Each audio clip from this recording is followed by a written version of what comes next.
Taïwan de tournesol 10 ans après.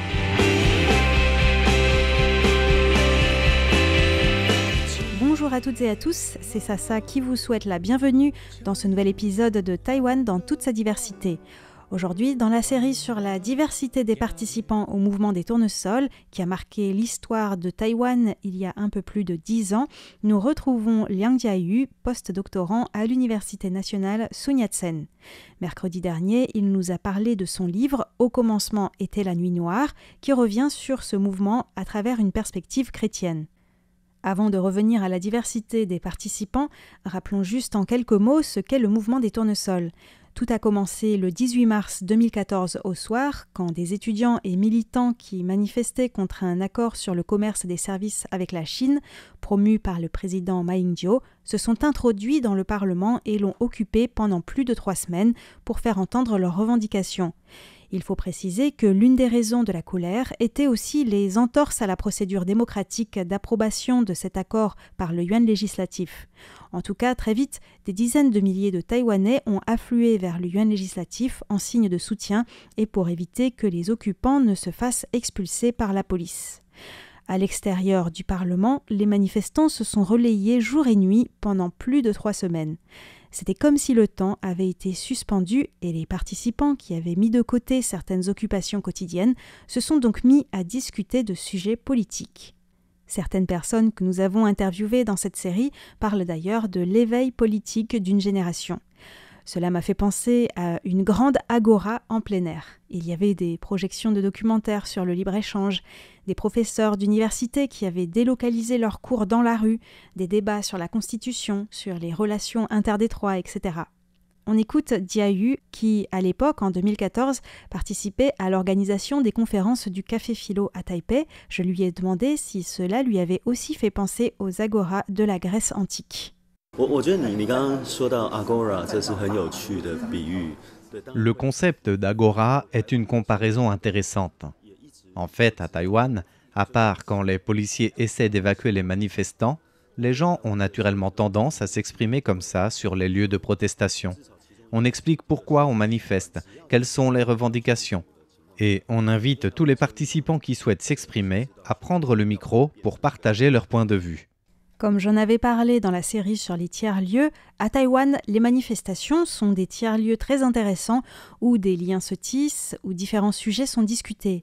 Jiayu rappelle que c'est le cas dans de nombreux pays, même si chaque pays a ses propres spécificités et traditions en ce qui concerne les manifestations ou la manière dont on peut peser sur les processus politiques par la mobilisation. Pour revenir à la diversité des participants au mouvement des tournesols, j'avais entendu parler d'étudiants qui y avaient participé alors que leurs parents, qui étaient des supporters de longue date du KMT, le parti du président Ma Ying-jeou, étaient opposés à leur participation. Cela a pu créer des tensions au sein des familles. Mais Jiayu rappelle aussi que dans une certaine mesure, la participation de leurs enfants à ce mouvement a aussi pu amener certains parents à évoluer ou du moins à entamer une réflexion sur les actions du KMT.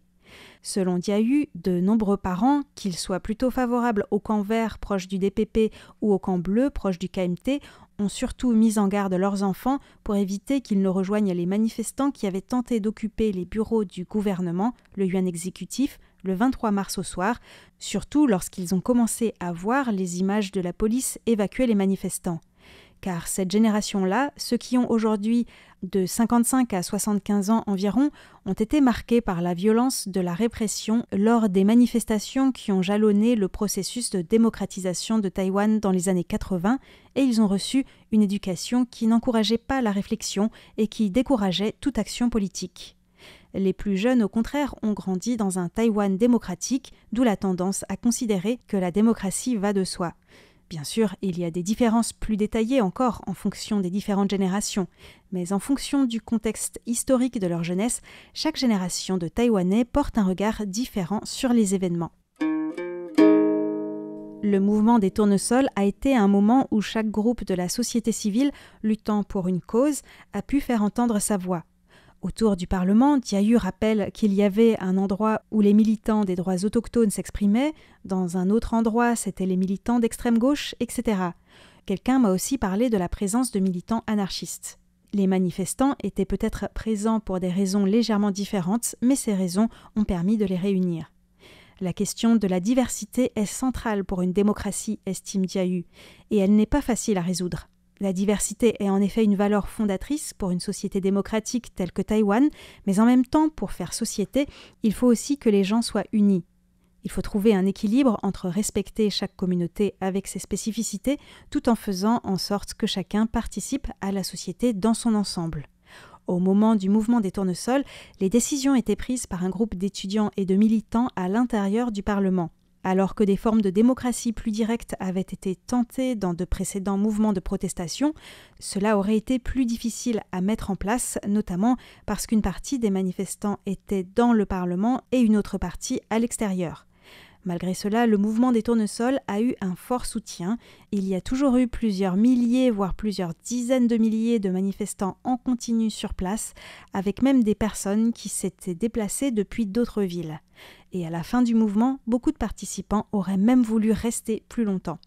Comme nous en avait déjà parlé Savungan Valentinan dans un précédent épisode, en effet, la décision de mettre un terme au mouvement, prise début avril, a été mal vécue et incomprise par beaucoup de monde, car les revendications du mouvement n'avaient pas encore été formellement atteintes. Cette décision s'expliquait peut-être par un épuisement du cercle de militants et d'étudiants les plus impliqués, qui étaient sous une très forte pression.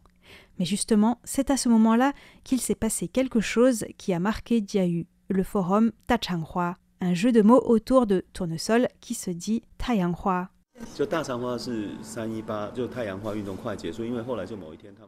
Le forum Tachanghua a été organisé les derniers jours du mouvement des tournesols. Quand les participants à l'extérieur ont appris que la décision avait été prise, de manière pas très démocratique, de cesser l'occupation du Yuan législative le 10 avril, beaucoup de gens ne voulaient pas partir, mais ils n'avaient pas eu leur mot à dire. Ils ne comprenaient pas pourquoi mettre fin à la lutte alors que leurs revendications n'avaient pas été satisfaites. C'est à ce moment-là qu'un chanteur underground, Indie Daddy, a eu l'idée d'installer une table près du Parlement et des micros. Là, chacun pouvait exprimer ce qu'il avait de gros sur le cœur, mais à deux conditions. D'abord, dire quelques mots d'insulte et boire quelques gorgées de bière. Ensuite, on pouvait se lâcher. Ça permettait de décompresser en exprimant son mécontentement. Bien sûr, beaucoup de gens insultaient le président Ma Ying-jeou, les médias ou encore les porte-paroles du mouvement comme Lin Fei-fan et Chen Wenting. Certains regrettaient que la lutte de leurs groupes respectifs, par exemple les personnes LGBT, n'ait pas été davantage reconnue. Mais je crois que le fait d'exprimer la colère, la frustration, le sentiment d'échec et de désespoir a en réalité créé un fort sentiment d'appartenance à une même communauté. Ça m'a fait penser au rôle du carnaval dans les sociétés médiévales. Au début du mouvement des tournesols, il y avait plein de petites agoras autour du Parlement.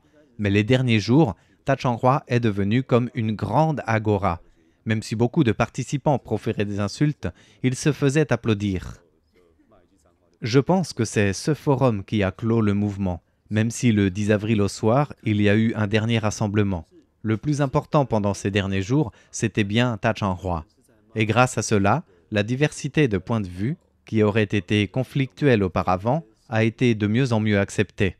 C'est l'une des raisons pour lesquelles Diayu pense que le mouvement des tournesols a finalement contribué à une plus grande visibilité et acceptation de la diversité au sein de la société taïwanaise. Une autre raison étant, et j'en ai parlé tout à l'heure, le fait que de nombreux groupes de la société civile ont pu faire connaître les causes pour lesquelles ils luttaient dans les agoras de coins de rue lors du mouvement des tournesols.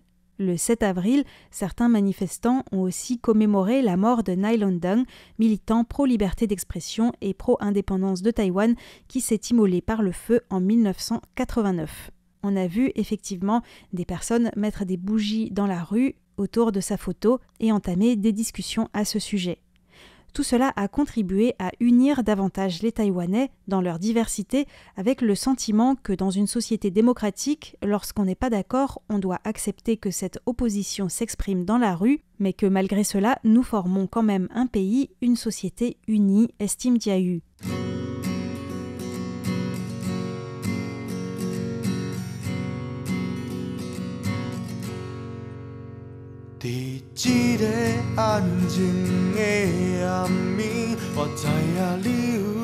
C'est ainsi que s'achève cette émission. Je vous laisse en compagnie du groupe Miyahuachi, Fire X et leur chanson One An Taiwan. Bonsoir Taïwan.